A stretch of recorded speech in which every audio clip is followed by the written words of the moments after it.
or you just think it's an interesting sort of, early church understanding of angelic hierarchy, the whole structure is kind of beautiful in a way, right? You have these 6 winged beings covered in eyes that are singing eternally, all the way down to angels that are maybe literally human-looking or God-looking, so much so that you would interact with them or like invite them to dinner with you, or quite literally not know that you were interacting with an angel. And that, my friends, is every single type of angel talked about in the Bible. Wow. I mean, it's pretty wild to me. I mean, I'll be honest, even before really doing this episode, I didn't know a ton about every different type of angel. I didn't know how they interacted. I didn't know what like the intersections between them were. And it's also really interesting to me to see like how different Abrahamic religions kind of have similar traditions, right? So like this idea of like Azazel or Aziel, I think in Islam, that might be the angel of death in Christianity, but they just have a different name. It's just all very interesting to me. And yeah, it's also interesting to see like how the angels have different tasks, right? Like even in the Bible, like again, even if you dispute like, okay, this one, pseudo Dionysus's idea of what this angelic hierarchy is, if you are a practicing Christian or, even, Muslim or Jewish, then you recognize that you believe that there's some type of like cosmic order and that angels have different tasks and that they sort of operate quasi-autonomously under the will of God to fulfill some sort of specific mission. And that alone is just fascinating. It's not something I think people ever really think about when it comes to Christianity. I feel like so much of the focus for Christianity is like, just have a relationship with Christ, believe in Jesus, go to church, yada, yada. And very rarely are they like, hey, you have a guardian angel that is looking out for you. There's a legion of angels, an entire sort of, military structure that is there to fight evil. It's just interesting. It's just very, very interesting. I want to know more about this guy, Pseudo-Dionysus. I mean, where did this whole structure come from? And, yeah, I don't know. I'm curious to see if this, like, plays a bigger role in, like, early Christianity. It's something that seems so fascinating to me that I feel like I've never learned it was ever discussed. And, yeah, I mean, if I'm visited by an angel, let God's will be done, I don't really want it, though. That would scare me. That would freak me out. I'm good with my relationship with God. I'm like, hey, God, I always want to be closer. I want to know you. But at the same time, I don't need an angel to show up in my room and be like, hey, what's up, dude? Don't forget, Hebrews 13:2 says that you may have already shown hospitality to angels without knowing it. That's a good point. I'm fully aware of the angels that I hospitalize, and like angels, they always disappear. That you hospitalize? Hospitalize. What angel are you hospitalizing, bro? What the heck? I mean, that's... As in hospitality. I don't know about that. And I'm going to check your criminal record to see if you're even able to be in the studio. All right, Christos? Maybe all the people in the comments were right. Anyway, y'all, what do you think? Have you ever come in contact with an angel? Maybe you didn't know. Maybe you did know, and you just kind of kept it to yourself. What do you think about this hierarchy? I mean, if you are, maybe like non-denominational or like don't exist to like a more structured version of Christianity, I'm curious if you feel like this resonates with you. Is this something that you ever think about? How do you make sense of all the different types of angels and angelic beings that are talked about in, the Bible? And if you were not Christian, if you were raised maybe Muslim, Hindu, Jewish, whatever, I would love to know, what are the relationships or overlaps that you see with this and, sort of the context that we described that's more biblical? I would love to know if there's overlap or other things that I've missed. I would just, please drop a comment. I read all of them. Drop some links. I'd love to read this stuff late at night when I'm scrolling. So please let me know. I love this little community that we're building here at Religion Camp. This truly warms my heart. And I just love getting closer to people and connecting with other human beings on this beautiful planet by understanding the God that they worship. I truly think it is one of the only ways. I think like food, music, God. Maybe those are like the 3 things to really understand. And this is my attempt to do the God part. So let me know. Please drop a comment. Also, you can check out Camp Gagnon up on YouTube. You can also check out History Camp. And yeah, if you have any other potential episodes, please drop a comment. Let me know. Top comment of this video will be getting free merch. I'm going to send one of our messenger angels to get that to you. Don't you even worry about it. And as always, this has been another episode of Religion Camp. May God walk with you. and I'll see you in the future. Peace be with you. What's up, people? Quick announcement. If you are a fan of Camp Gagnon or Religion Camp, I have great news because we're dropping History Camp. That's right. This is the channel where we're going to be exploring the most interesting, fascinating, controversial topics from all time throughout all history, right? You probably know about Benjamin Franklin, Thomas Jefferson, Nikola Tesla, interesting figures from history, and you probably learned about them in school and they were pretty boring, but not here. No. As you know, I was raised by a conspiracy theorist, so I'm going to be diving deep into all of the interesting, strange, occult, and secretive societal relationships that all of these famous, influential men from our shared past have. So if you're interested, please go ahead and subscribe to the YouTube channel. It will be pinned in the description as well as the comments. And if you're on Spotify, this doesn't really apply to you, but these episodes will be dropping as well. Just go ahead and give us a high rating because it really helps the show.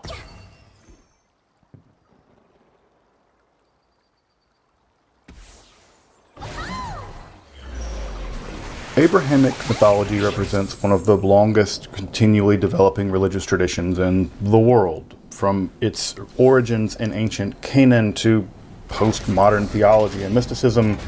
Yahweh, various angels such as Michael and Gabriel, of course the demonic forces led by Satan or Belial or Beelzebub or Samael, take your pick, have all come to become household names, not to mention, of course, Jesus, Muhammad, jinns, and thousands of pages of religious scripture. For over 3,000 years, Abrahamic mythology has developed, spread, and flourished on the world stage of religion. But one figure in that mythology finds their origins well before angels and archangels, before messiahs and prophets, before perhaps even Yahweh. The figure of the demoness Lilith reaches back in some form to ancient Sumerian and Babylonian mythology, but came to flourish especially in later Jewish mythology. Indeed, it's arguable that no other figure has undergone such development, from divine being to rebellious first wife of Adam, to an infant murdering demoness, to a being of primordial evil, a wife of the anti-god Samael, then split into younger and older variants, said to have been hewn from the divine throne itself, to even becoming the divine consort in later Kabbalistic speculations, and finally, a feminist icon in the 20th and 21st centuries. Lilith, the Maiden of the Night, is truly one of the most remarkable figures in the entire history of Abrahamic mythology. In this, at least two-part series, I'll be exploring the origins and development of Lilith. In this first episode, I'll be covering Lilith's ancient origins and transformation in rabbinic literature before turning in the second episode to her dramatic, even shocking development in the mystical Kabbalistic literature. If you're interested in magic, Hermetic philosophy, alchemy, Kabbalah, or the history of the occult, make sure to subscribe here to Esoterica and check out my numerous dozens of other content on topics in esotericism. And also, if you want to support my work of providing accessible, scholarly, and free content on topics in esotericism here on YouTube for free, I'd hope you consider supporting my work either on my Patreon with a one-time donation, or you can use the super thanks option below this video. Your support makes this channel possible, and I assure you, I deeply, deeply appreciate it. But now, let's explore the complex origins and development of Lilith, the Night Maiden. I'm Dr. Justin Sledge, and welcome to Esoterica, where we explore the arcane in history, philosophy, and religion.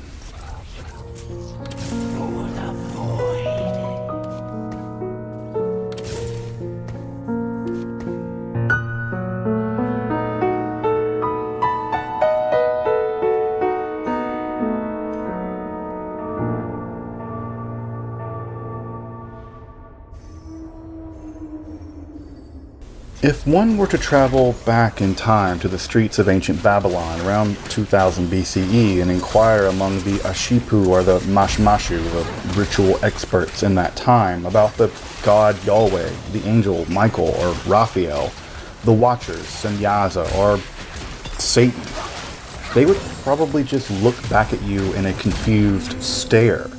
Indeed, those mythological beings were centuries, if not millennia, from being developed in the crucible of apocalyptic Judaism much, much later. But if one were to inquire of those Ashipu or the Mashmashu about the Lili or the Lilitu in Akkadian, one might very well see the blood flee from their face in dread terror.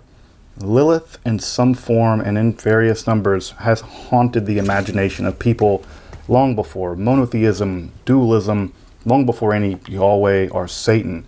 In fact, Lilith may well be the oldest surviving mythological figure in all of Abrahamic mythology. Though, as we'll see, the origins and development of Lilith is anything but simple. It appears that the earliest conception of a Lilith wasn't a singular distinct being or personality, but a class of apparently malevolent sub-gods, or what we might call demons. The Lilu, along with the Lilitu and R.Lili, at least in Akkadian, or the Maiden Lilith, seem to have been largely creatures that dwelled in remote or deserted regions of the earth and were especially dangerous to pregnant women, to babies, and also even to young men. Some Lilu and Lili, these are both Akkadian versions of the Sumerian Lil, may have also been associated with insanity and wind demons, such as their purported leader, Pazuzu. Come back to him in a minute.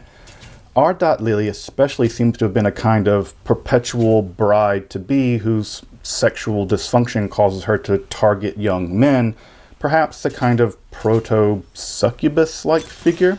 However, or the male Lil in Sumerian is taken to have been the father of none less than Gilgamesh, like Epic of Gilgamesh, who actually goes on to encounter a Ki-Siko-Lil Laket, a spirit primarily dwelling in sacred trees, though both the reading of that in Sumerian and the meaning of that expression is still hotly debated.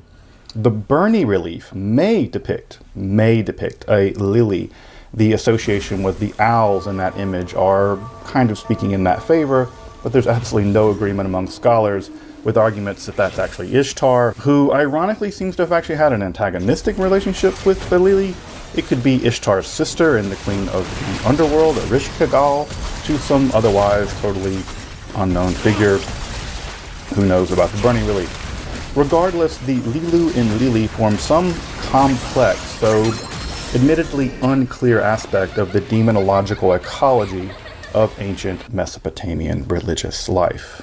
However, it seems that an etymological mistake between the isolate Sumerian and Semitic Akkadian languages would eventually allow for a kind of fusion between the sub-divine beings of the Lilu-Lili family and the daughter of Anu, and a proper goddess, Lamashtu.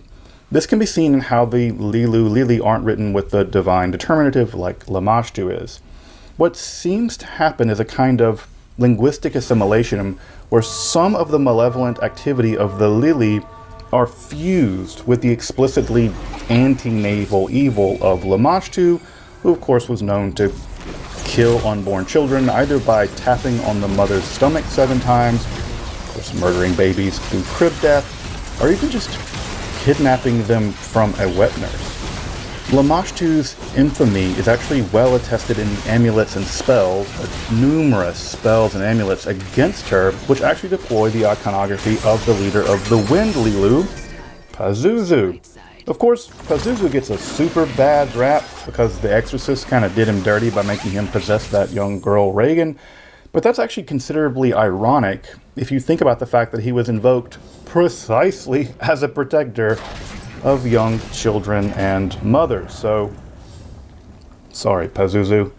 What appears to have happened is that some of the characteristics and functions of the Lili, especially including R.Lili, seem to have been fused with the more explicitly antenatal evil of Lamashtu, with a kind of false friend relationship between the etymologically unrelated Sumerian term for those beings, Lil, and the Semitic Akkadian word for night, Lilum or Liliatum, thus seeming to give rise to a pan-Mesopotamian demoness, attested in later Phoenician, Israelite Jewish, Persian, Mandean, you name it, texts.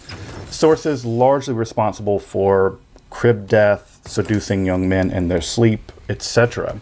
Now, exactly how this process developed isn't totally understood, and it probably won't ever be understood. But it seems possible, likely to me, that through a linguistic mishap and a bit of divine demonic assimilation, Lilith, as we know her, came into being. What might be the earliest evidence of this fusion may be a 7th century BC amulet found at Arslan Tash in what is now northern Syria. This amulet is really interesting in several respects. One, it shows Lilith as a demoness, thus leaving her cradle in Mesopotamia. Sorry for that cradle joke. And entering into the Levant. Second, the inscription is in Phoenician and not Akkadian, showing cultural diffusion of the Lilith myth. And finally, the amulet may actually be our earliest depiction of Lilith as a kind of Sphinx-like being. However, both the reading and the meaning of the inscription are heavily contested by scholars, with that final T, Lilith, being hugely in question. So, is this Lilith? Seems possible, maybe likely, but the jury is out and will likely remain so forever.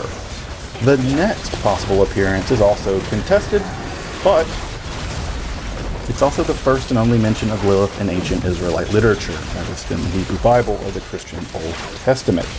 At Isaiah 34:14, the prophet there is describing the Yom Yahweh, or the coming day of divine justice, in which all the nations that oppressed Israel will be divinely destroyed and devastation will be everywhere, and describes the condition of those nations such that jackals shall meet hyenas, goat demons shall greet each other, there too Lilith shall repose and find her resting place.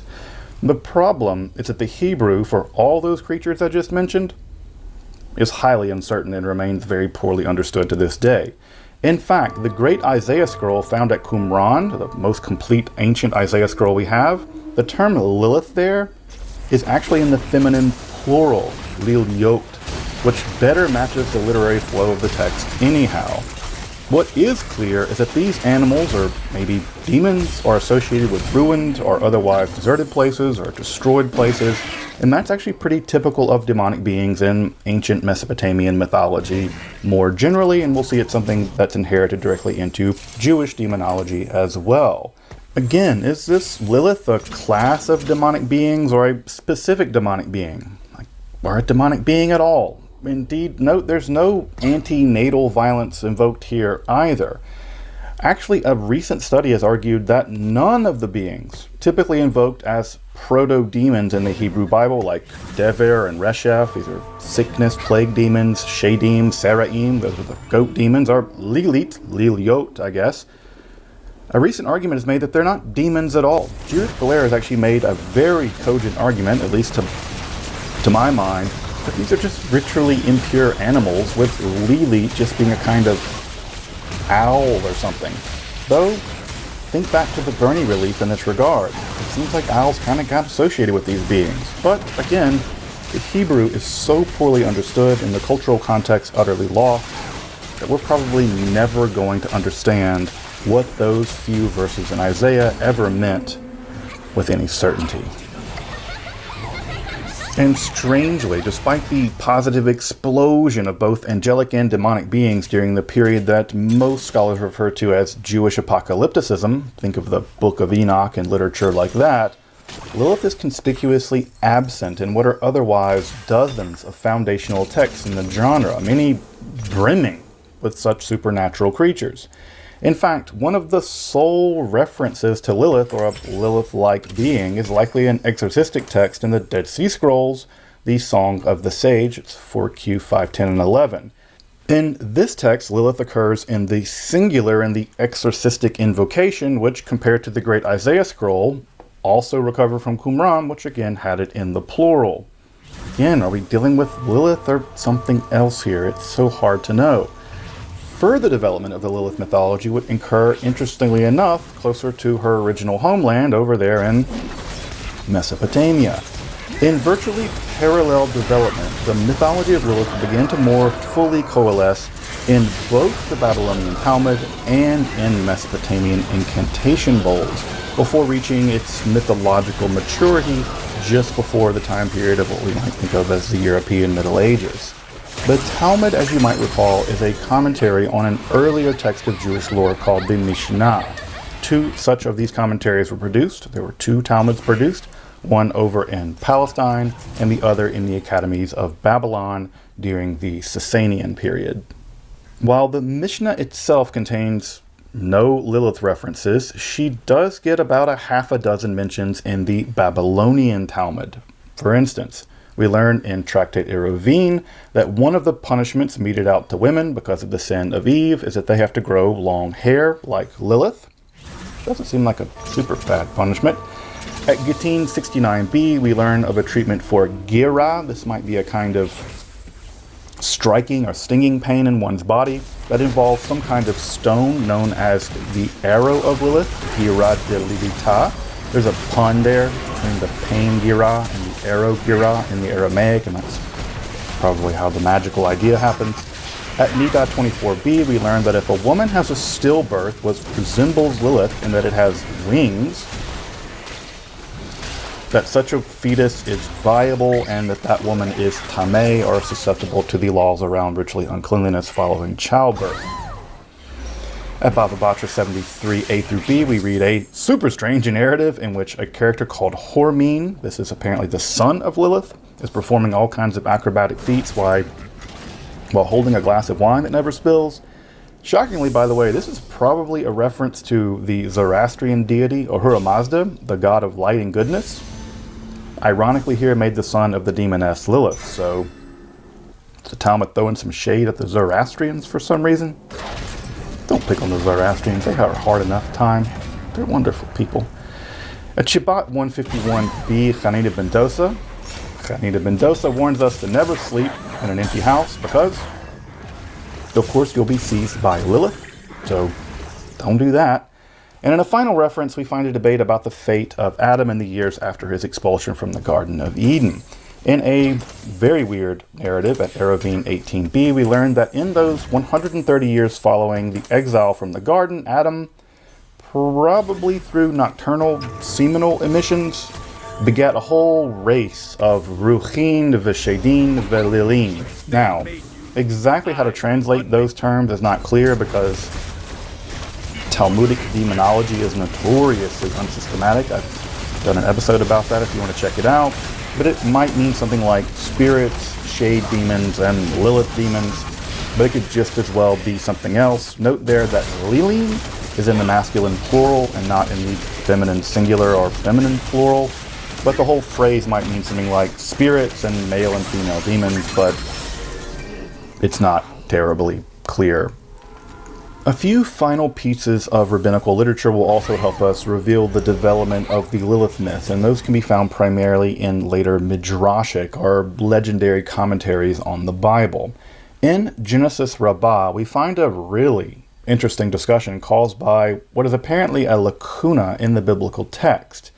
You may remember that before Cain and Abel went out into the field, they were discussing something, but there's a gap in the Hebrew Bible's text there. There should be a discussion of what they were discussing.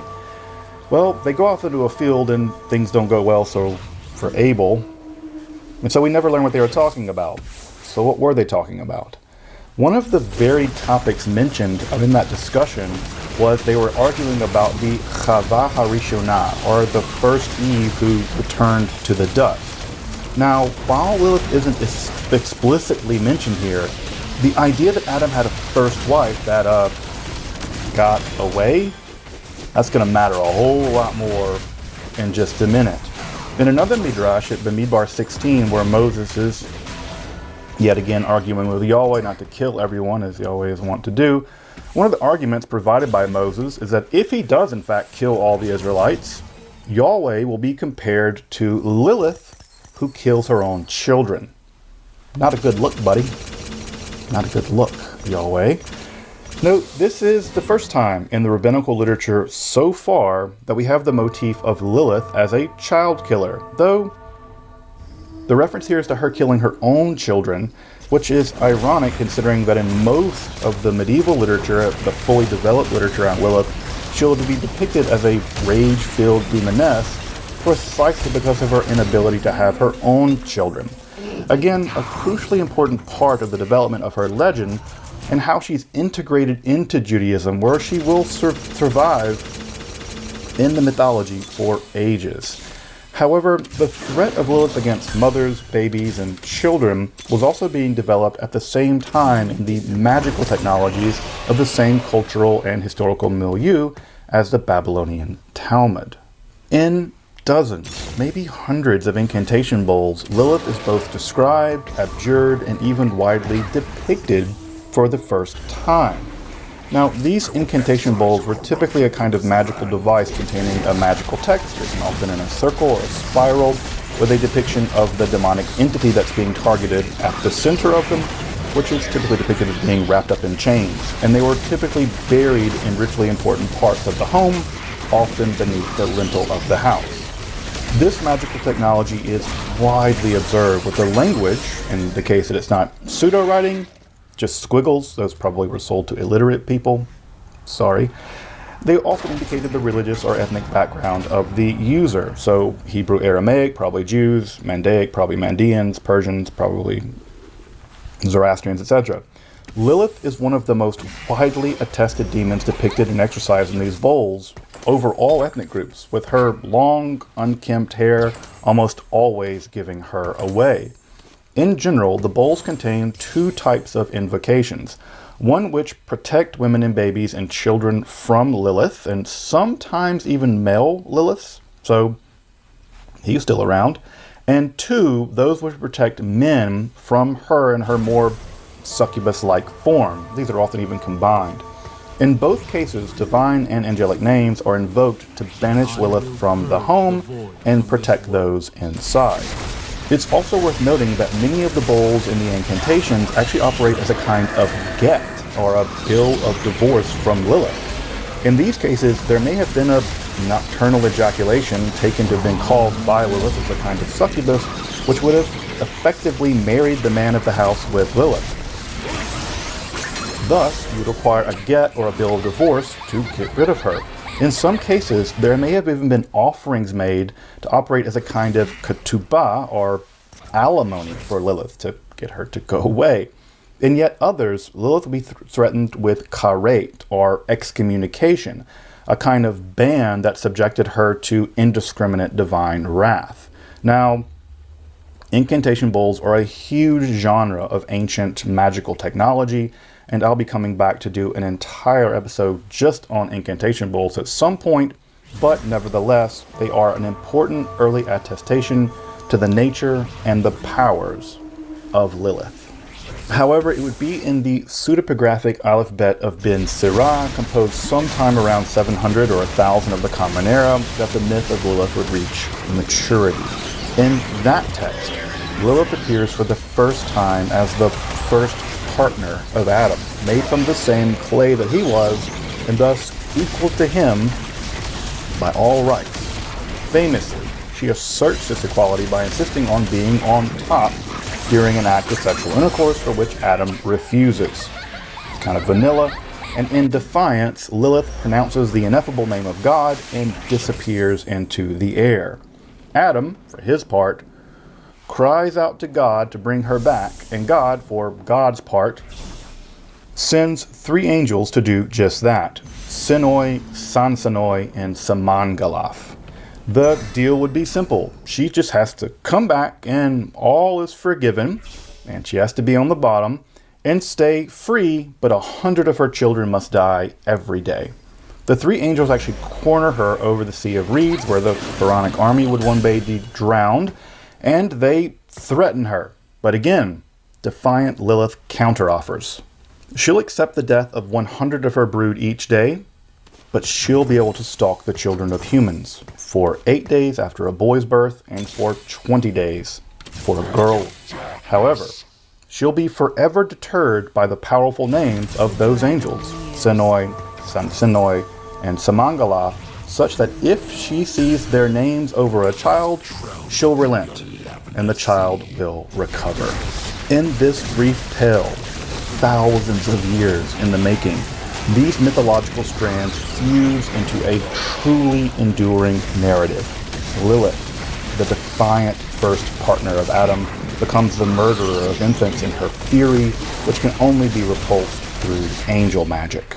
And indeed, it's around the time of the production of the Alphabet of Bin Sirah that we find the first Aramaic incantation formulae appear with the now commonplace incantation Adam v'Chava chutz Lilit, Adam and Eve out, Lilith, along with the talismanic angel names Senoi, Sansanoi, and Samangalaf.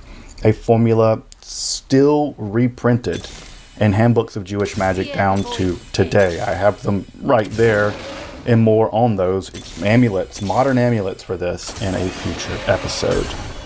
However, in a lesser known and largely lost text, sadly, which is terrible because it must have been a compendium of ancient demonology and the Midrash Abkir, this portrays Adam as a kind of saintly figure, unlike the depiction from the Talmud that we mentioned earlier, where he kind of goes on a demoness fornication bender. Sounds good. He's actually ascetically separated himself from Eve in this story following their sin and the murder of Abel by their son Cain, which introduced both death and murder into the world. Thanks, Adam. However, in this account, Lilith is actually so powerfully attracted to Adam, he sort of gleams like the sun, that she forcibly mates with him, probably when he's asleep. And over the course of 130 years of his isolation, he sires myriads of hosts of demons, which go on to plague humankind down to this day. I suspect that she was probably on top in those nightly romps, so Lilith laughs last.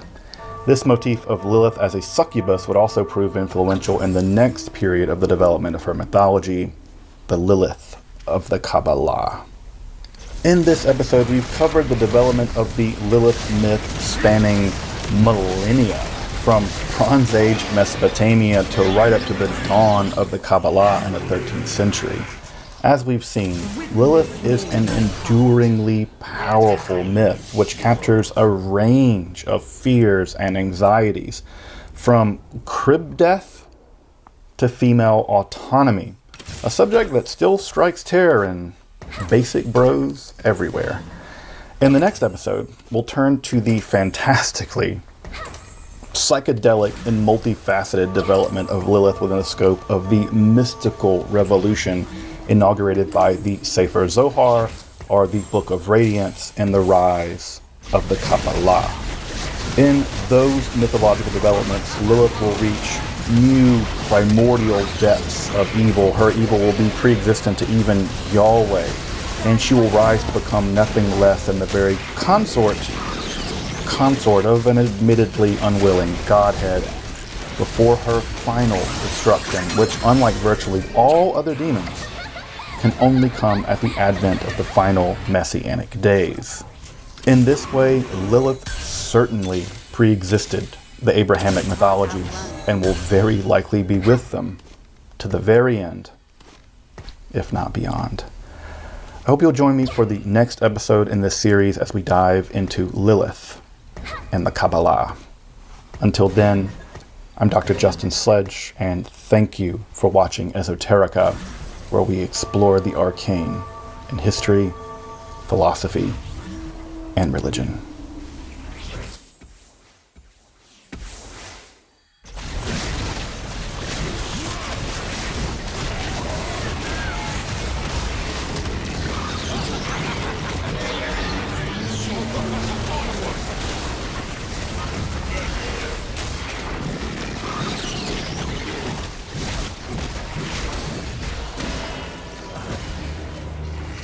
Someone hold my coat.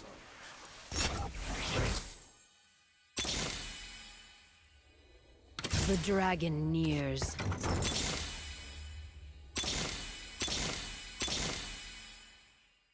Fear the void sting.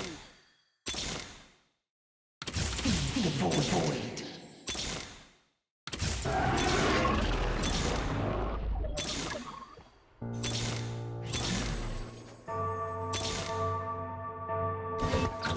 Disentangling myth from history is a fraught task. On the one hand, there's just the technical difficulty of trying to figure out the Rankian, wie ist eigentlich gewesen, what really happened for the historical Jesus, along with the historical Magi of that period and leading up to this story in the Gospel of Matthew. Often, that historicizing comes across as an attack upon the mythology upon which faith relies. But that's the task. This is an academic channel. However, there is also a second, and to my mind, be very frank, equally important task. It's to take faith very seriously. Not literally, but seriously. And in that way, I also want to ask in this episode, what did the Magi and the star mean to the early followers of the Jesus movement? And to answer that, I want to take a look at the very brief, shockingly brief passage actually in the Gospel of Matthew where the Magi appear. The only place really they appear in the Gospels, but also in a bit to say a good bit more about how the Magi and their star feature in those very first early years, those first centuries of Christian mythology. So let's turn to the Gospel, the historical Magi, and the richly symbolic early Christian mythology built up around them and the star they followed. The Gospels of both Matthew and Luke record birth narratives about Jesus, but only the Matthew account details the Magi star narrative. There we read in chapter 2, following the translation here given by Vanden Eichel in his wonderful magisterial book on the Magi that I'll recommend at the end of the episode. After Jesus was born in Bethlehem of Judea in the days of Herod the king, behold, Magi from the east came to Jerusalem, saying, "Where is the one who has been born King of the Judeans? For we saw his star at its rising, and we have come to honor him." King Herod panicked when he heard this, and all of Jerusalem panicked with him. He gathered together his chief priests and the scribes of his people and asked them, "Where is the anointed one to be born?" And they said to him, "In Bethlehem of Judea, for thus it has been written by the prophet, and you, O Bethlehem in the land of Judah, are by no means least among the leaders of Judah. For from you will come a leader who will guide my people, Israel." Then Herod summoned the Magi in secret, and he interrogated them regarding the time of the star's appearing. And as he sent them to Bethlehem, he said, "Go and investigate carefully concerning the child, and as soon as you find him, report back to me, so that I may too go and honor him." They heard the king, and then they set out, and behold, the star that they saw at its rising went on ahead of them, until it came and it stopped over where the child was. When they saw the star, they celebrated with a joy that was exceedingly great. They entered the house and saw the child with Mary, his mother, and falling down, they honored him. They opened their chests and offered him gifts, gold, incense, and myrrh. Having been warned in a dream not to return to Herod, they returned to their own land by another route.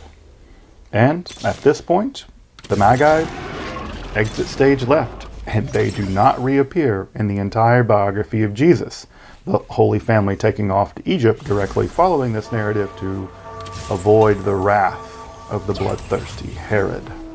Of course, there is a ton to unpack here.